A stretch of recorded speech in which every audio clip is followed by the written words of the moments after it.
1962 സള്ളക്ക് എന്ന് പറഞ്ഞ ഒരാൾ ട്രെയിനിൽ പോയിക്കൊണ്ടിരിക്കുമ്പോൾ ട്രെയിനിന്റെ പാളം തെറ്റിയിട്ട് ട്രെയിൻ വെള്ളത്തിലേക്ക് വീണു.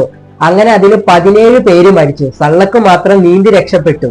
അടുത്ത വർഷം ആദ്യമായിട്ട് സള്ളക്ക് ഫ്ലൈറ്റ് യാത്ര ചെയ്യുമ്പോൾ ഫ്ലൈറ്റിന്റെ വൈബ്രേഷൻ കാരണം സള്ളക്ക് ഫ്ലൈറ്റിന്റെ വാതിൽ തുറന്ന് പുറത്തേക്ക് തെറിച്ചു വീണു. എന്നിട്ട് എന്ത് ചെയ്ത് ഈ ഫ്ലൈറ്റ് നേരെ ചെന്ന് ഇടിച്ച് പൊട്ടിത്തെറിച്ചു. അങ്ങനെ അതിൽ 5 പേര് മരിച്ചു. പക്ഷെ സള്ളക്ക് മാത്രം മരിച്ചില്ല. സള്ളക്ക് നേരെ വന്ന് വീണത് ഈ വൈക്കോലിന്റെ വലിയ തുറവില്ലേ അതിലേക്കാണ്.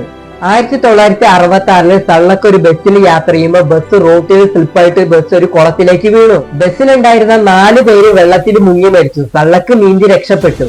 സള്ളക്കിന് മനസ്സിലായി ഈ പബ്ലിക് ട്രാൻസ്പോർട്ടിലൊന്നും ഇനി കയറിയാൽ ശരിയാവില്ലാന്ന്. അങ്ങനെ സള്ളക്ക് ഒരു കാറ് വാങ്ങി. അങ്ങനെ ഒരു ദിവസം സള്ളക്ക് കാർ ഓടിച്ചുകൊണ്ട് പോയിക്കൊണ്ടിരിക്കുമ്പോൾ കാറിന്റെ എഞ്ചിൻ നിന്നും കാറിലേക്ക് തീ പിടിച്ചു. അതിൽ നിന്നും സള്ളക്ക് രക്ഷപ്പെട്ടു. അടുത്ത വർഷം തന്നെ സള്ളക്ക് നേരെ ഒരു പെട്രോൾ സ്റ്റേഷനിൽ പെട്രോൾ അടിക്കാൻ നിർത്തിയപ്പോൾ അവിടുത്തെ പെട്രോൾ ലീക്കായിട്ട് കാറിലേക്ക് കത്തിപ്പിടിച്ചു. അങ്ങനെ കാറ് മൊത്തം കത്തി നശിച്ചു. അതിൽ നിന്നും വീണ്ടും സള്ളക്ക് രക്ഷപ്പെട്ടു. സള്ളക്കിന് ഇതൊക്കെ കണ്ടപ്പോൾ ഒരുപാട് പേടിയായി. ഇനി എവിടെയും പോകാണ്ട് വീട്ടിൽ തന്നെ ഇരിക്കാൻ സള്ളക്ക് തീരുമാനിച്ചു. പിന്നീട് ഒരു ദിവസം ജസ്റ്റ് ഒന്ന് പുറത്തേക്ക് ഇറങ്ങി നടന്നപ്പോൾ സള്ളക്കിന് ഒരു ബസ് വന്ന് ഇടിച്ചു. അതിലും സള്ളക്കിന് ചെറിയ പരിക്കുകൾ പറ്റി. എന്നാലും അതിൽ നിന്നും സള്ളക്ക് രക്ഷപ്പെട്ടു. 1996 സള്ളക്ക് കാർ എടുത്ത് ഒരു മലേന്റെ മുകളിൽ കൂടെ യാത്ര ചെയ്യായിരുന്നു. അപ്പൊ ഒരു ലോറി വന്നു. ഇത് കണ്ട സള്ളക്ക് പെട്ടെന്ന് പാനിക്കായിട്ട് കാറ് പെട്ടെന്ന് വെട്ടിച്ചു മാറ്റി. അങ്ങനെ ഈ കാറ് വലിയ മലേന്റെ മുകളിൽ കൂടെ താഴോട്ട് വീഴാൻ തുടങ്ങി. സള്ളക്ക് പെട്ടെന്ന് ഇത് കാറിന്റെ ഡോറ് തുറന്ന് പുറത്തേക്ക് ചാടിയിട്ട് ഒരു മരത്തിൽ പിടിച്ചിരുന്നു.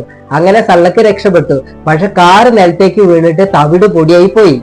സള്ളക്കിന്റെ ജീവിതത്തിൽ ഒരുപാട് അപകടങ്ങൾ ഉണ്ടായിട്ടുണ്ടെങ്കിലും 2003 അദ്ദേഹത്തിന്റെ 73ാമത്തെ ബർത്ത്ഡേക്ക് അദ്ദേഹം ഒരു ലോട്ടറി എടുത്തു. ആ ലോട്ടറി അടിക്കുകയും $1 മില്യൺ അദ്ദേഹത്തിന് കിട്ടുകയും ചെയ്തു.